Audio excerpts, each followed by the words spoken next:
Hello everyone, welcome to the podcast. We are just about to head into a 3-week break from the Bible Book by Book series. I'm joined by Tom and Chris, and we just chat through some key moments that have come up through the series so far. How many weeks in are we? 9. So it's working around the circle, we're 9 in. Have you ever watched The Wheel by Michael McIntyre? Yeah. So it's like where they go round the wheel and you have to not be the one who makes the mistake. Okay, go on then. Genesis, Exodus, Leviticus, Numbers, Deuteronomy, Joshua, Judges. Ruth. 1 Samuel. Come on. Good. We just earned someone 10 grand. Yeah. Get that in the special offering. Get that. So 9 weeks in, enjoying it still? Very Yeah. much so. Yeah. Leviticus was a challenge, but it picked back up. We made it through. I thought it hit an even lower low in numbers. I struggled the most in numbers. Or Judges. Judges was good, We're meant but to that be was a keeping this week. Good, but high, yeah. Positive. Okay. We're talking about the good things. Oh, well, what was the question? Enjoying it? Yeah. Yeah, okay. Yeah, we're enjoying it. You can tell we're glass half full kind of people, you know. Yeah. Yeah. So we've Yeah. actually reached this little point where we're hitting pause for a couple of weeks. And we've got special offering stuff in the run up to Easter. So we're hitting pause with book by book with our Sunday preachers, with our reading plan before we head back in to 2 Samuel. So genuinely, Yeah. are there some positives that have stuck out Of course. from the first 9 weeks? What has God been, I don't know, saying to you guys personally through Bible reading plans, through anything from Sundays?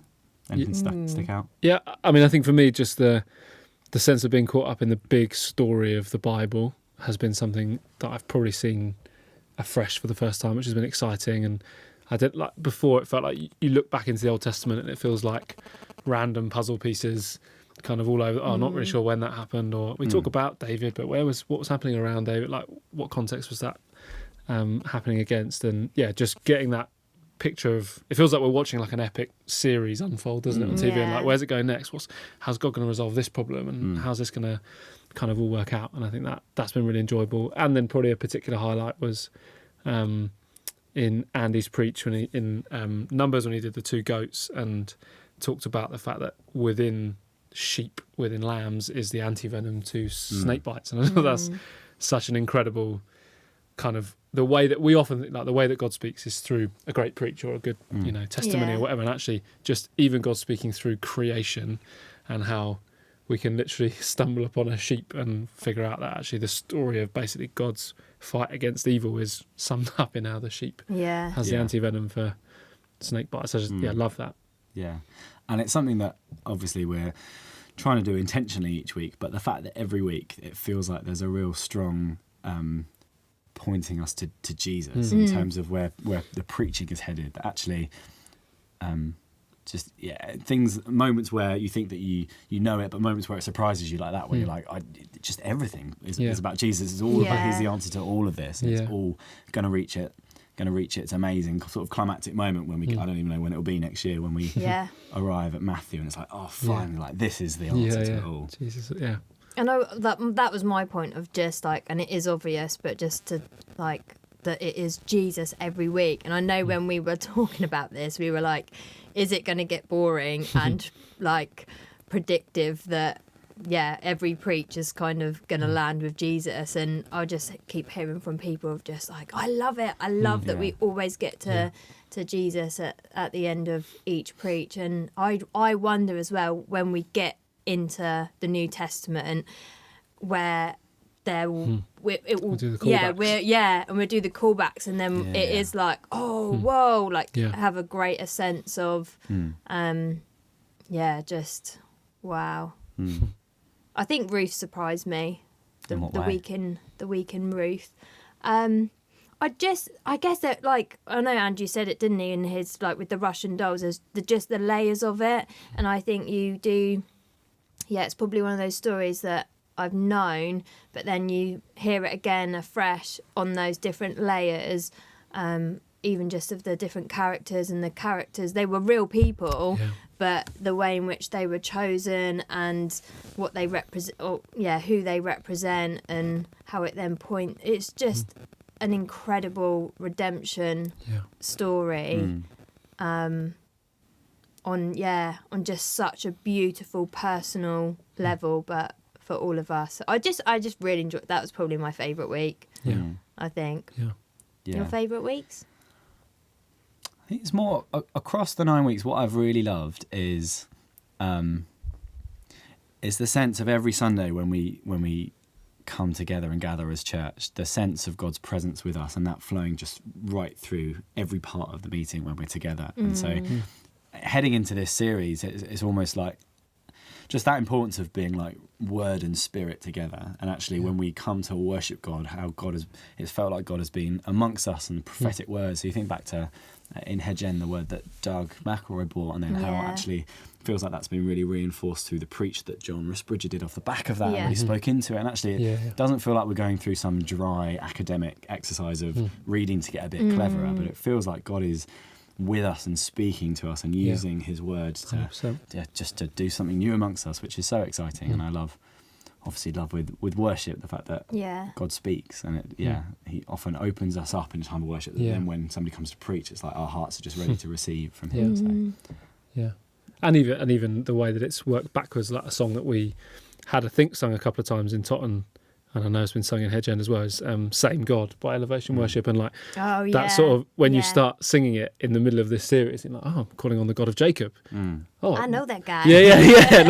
Like, this is what God did for Jacob, and just that that sense of our worship being enriched by what we're doing, rather than it, like sometimes it can feel like there's two separate things going on in the meeting, can't it? Something like you hit a great moment and then gear change, preach.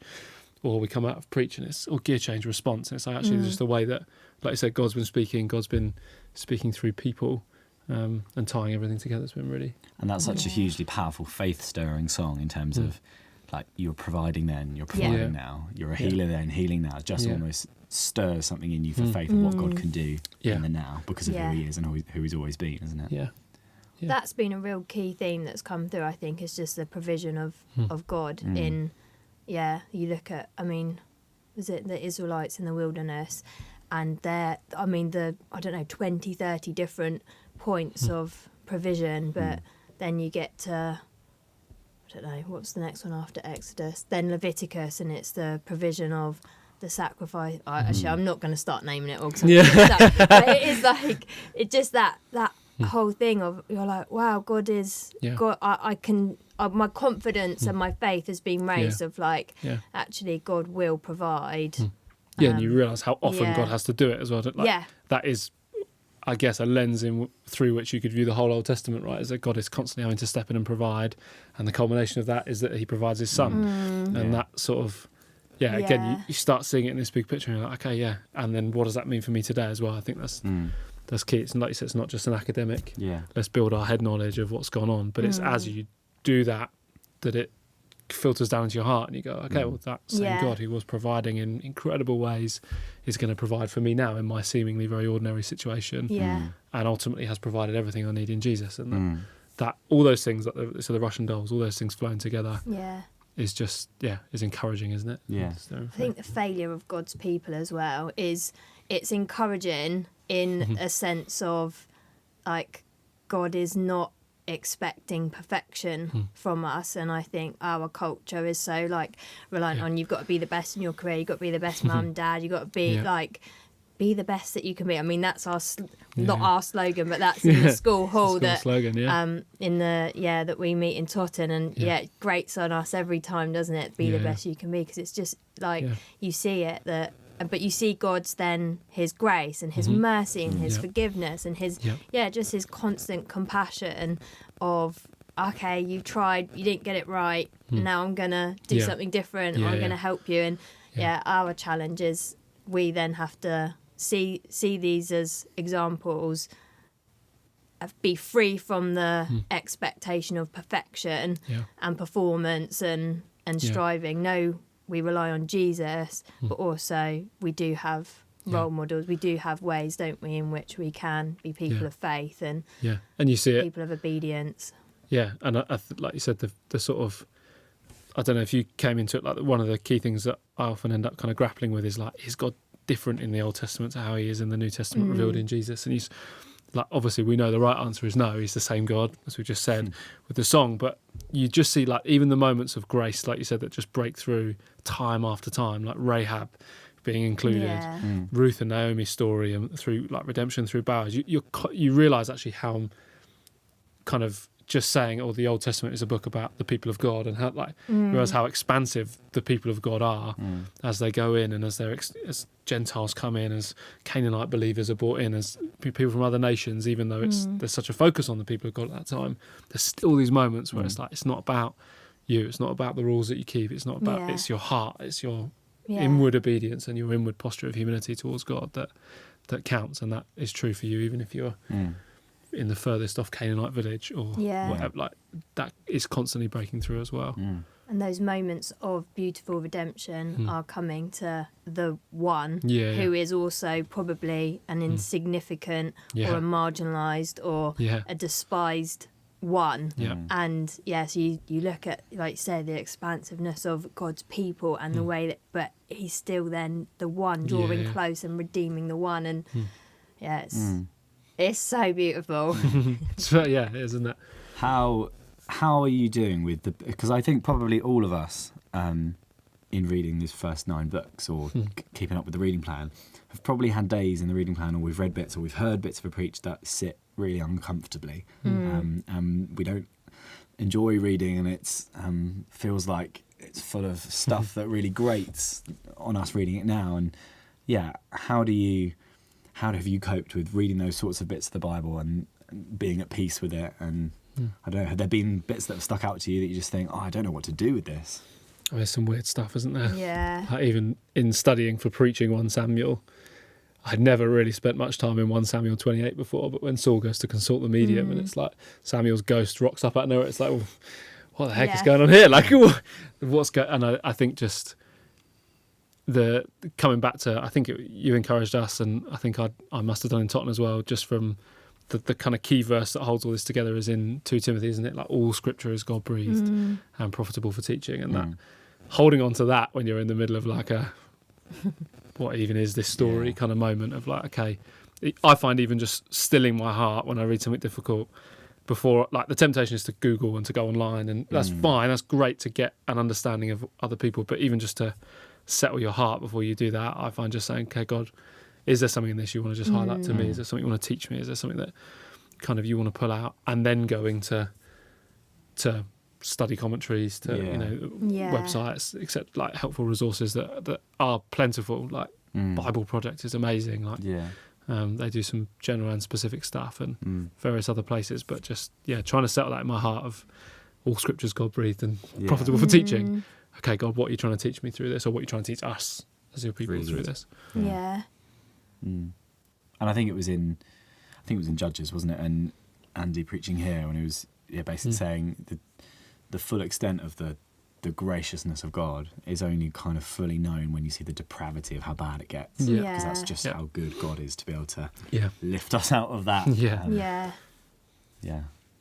I don't know if it is. This is probably a bit of a sweeping statement, but the violence, the wars, the horrific stuff, I don't know if any of that is new, or I think you don't have to go too far to see some evil and just awfulness at play, and so it's I mean, and even reading, like we're trying to take the kids through their sort of devotional, and even in like the kids' versions of the Bibles, there's some of these stories that just, there's no way of writing them nicely. There's no way of writing them like, oh, okay, let's fluff this up a little bit and make it like, I was reading today that it's like, oh, and then so-and-so died, or so-and-so murdered someone, and it's like, oh, okay. And then the inevitable 4-year-old questions come, and it's like, okay, but this is, the Bible never pretends to be something it's not. It doesn't pretend to be a sort of edited, glorified history of things. Like people often, like critics of Christianity often say, don't they, like if you were going to present a case for Jesus and bring the Old Testament and the New Testament together, you'd probably have left some of the bits out that it includes. And that's how we can know that it's good and and a genuine sort of account of what's happened, is that if you were making it up, you'd have probably left some of these bits out. Like, why is the story of Saul and the medium? Why is the story of the Levite and the concubine in there? Like these are all things that you don't talk about over the dinner table, do you? But yet they're in the Bible to show us exactly what we just talked about. I think it's good to acknowledge we're not, like, there's going to be so many different views as well but there's some bits we may never really know the true extent or the true meaning and things like that. It be one of those that we are not God. Which speaks of a God who's far bigger than us. And there is a reason for it being written. And so even maybe just to go, do you know what, I may not understand it completely, but what little bit can I understand from this? And especially, like, I mean, I have tried to grasp some of the theological debates and the viewpoints around the land and Israel, and I'm really struggling. I want to, but there's and I think you just have to go, okay, I may not be able to get it at this level, but I can understand this bit, and this is then how I'm going to pray into that. And and there's loads of pressure to figure stuff out right in the season that we're in, isn't there? And actually there's people much older and much wiser than us three who would be on their like 100th reading of the Bible and would be seeing stuff still fresh for the first time. Like, I think this is part of the journey, isn't it? That actually some of us might be coming to stuff, like you said, just like, wow, I've got no frame of reference for that. I've got no spot for that in my head. Other people might have come at it with loads of study or loads of wisdom, loads of lived experience, and be able to say, oh, do you know what, I get that. Like when we get to the book of Job, some people are like, Job's going to mean way more to me now than it did before that thing happened, or and stuff like that. And I think, we don't want to pretend that we're further on than we are. That we're these kind of all-knowing, because that's God's job. That's God's job, right? That's the role he plays. So I guess the graciousness of God, as shown in the first 9 books of the Bible, is mirrored by the fact that there is now grace to catch up on what we might have been fallen behind on. Absolutely. So we've got a little 3-week, 4-week break before we head back in. While we do, got a couple of weeks of special offering. We've got Easter coming up. But there is a bit of space to catch up on what we might be behind on, or actually even just to go back and have a breather.